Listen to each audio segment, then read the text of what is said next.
सबसे पहला नियम एकादशी व्रत का सबसे पहला नियम है कि आप जिस दिन व्रत करो उसके एक दिन पहले भक्ति का संचार इस हृदय में कर लो।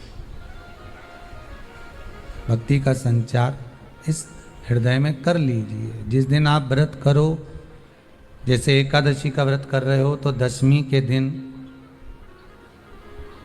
शाम का समय जब आवे, रात्रि जब होने लगे, शाम का समय आवे और रात्रि का आप जब भोजन ग्रहण करो तो उस भोजन में कोई ऐसा पदार्थ ग्रहण मत करिए जिस पदार्थ के कारण आपकी एकादशी बिगड़ जाए।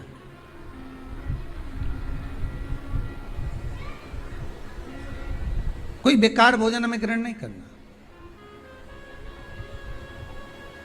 श्रेष्ठ भोजन ग्रहण करिए दशमी के। और एकादशी का दूसरा नियम बहुत ध्यान से सुनिएगा। जिस दिन आपकी एकादशी का व्रत हो उस दिन प्रयास करिएगा कि अपने हाथ से किसी भी वृक्ष की कोई पत्ती टूटे ना। अपने हाथ से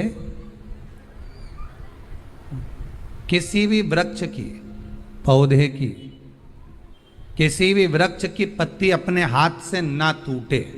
बहुत ध्यान दीजिएगा महाराज। एकादशी का ये दूसरा नियम है कि अपने हाथ से किसी पौधे की, किसी वृक्ष की, किसी डाली की कोई पत्ती टूटे ना, कोई पत्ती ना टूटे, इसका प्रयास करिए।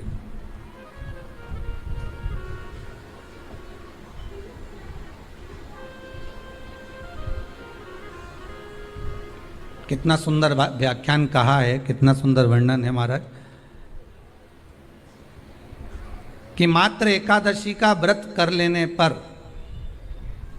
मात्र एकादशी का व्रत कर लेने पर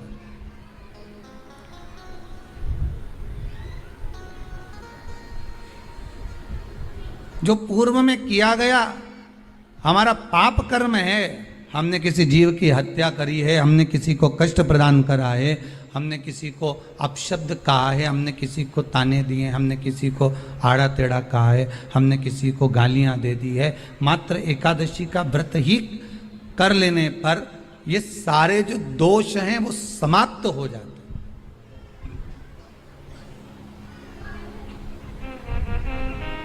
सारे दोष हमारे समाप्ति पर आ जाते हैं।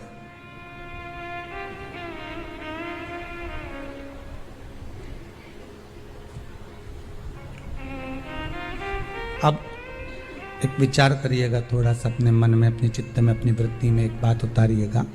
एक अपने मन में एक बात को उतार कर रखिएगा कि आप अपने पाप को, अपने पाप कर्म को जिस दिन क्षीण करने वाले हो, समाप्त करने वाले हो, अपने पाप को आप जिस दिन समाप्ति पर लेकर जा रहे हो तो उसके एक दिन पहले आपको प्रसन्नता होना चाहिए कि नहीं होना चाहिए कि कल मेरा पाप कटने वाला है, कल मेरा पाप समाप्त होने वाला है। जो मैंने पाप कर्म करा है वो समाप्त होगा, जो मैंने पाप कर्म करा है वो कल समाप्त हो जाएगा। तो एक दिन पहले आपके चेहरे पर प्रसन्नता हो कि ना हो?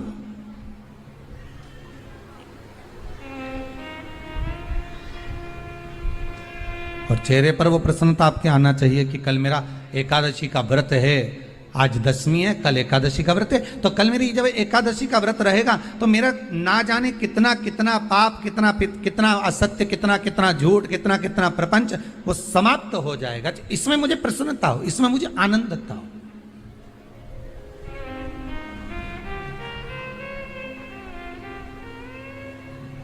तो क्या कहा गया कि प्रयास करिएगा कि एकादशी के दिन कोई वृक्ष की, कोई डाली की, कोई कोपल की कोई पत्ती ना तोड़ी जाए। क्यों?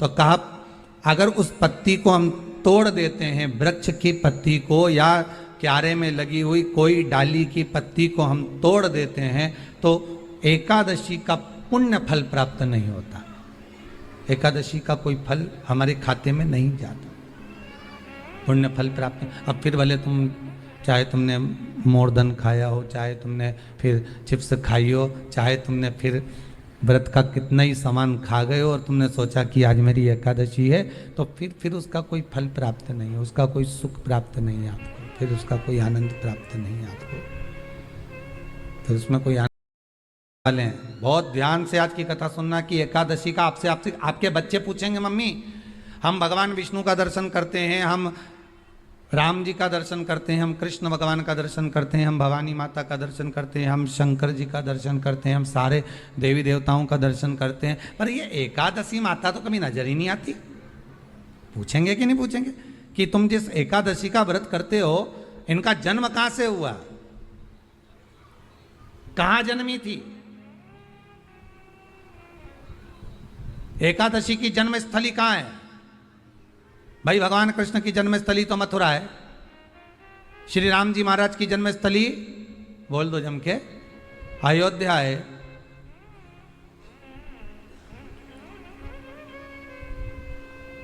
कोई आपसे पूछ ले कि एकादशी की जन्मस्थली कहां है, तो आधे लोग तो बाल खुजाने में लग जाएंगे कि एकादशी आखिर पैदा कहां हुई थी, जन्म कहां लिया था, इसका जन्म हुआ कहां था, कहां जन्मी थी ये?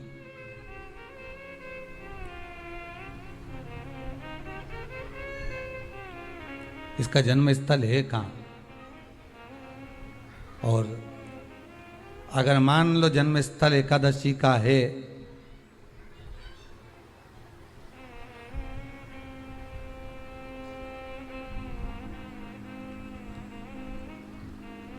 और एकादशी अगर जन्मी है, उसका जन्म हुआ है, और दुनिया के लोग इतना व्रत करते हैं, उपवास करते हैं,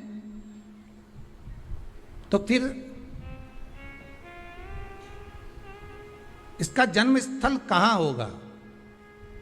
तो कहा इसका जो जन्म स्थल है वो बद्रीनाथ। कहां पर है? बद्रीनाथ। और उस बद्री विशाल में भी एक गुफा जिसका नाम है हेमवती। क्या नाम है? हेमवती। उस गुफा में एकादशी का जन्म स्थल है। बद्री विशाल में हेमवती गुफा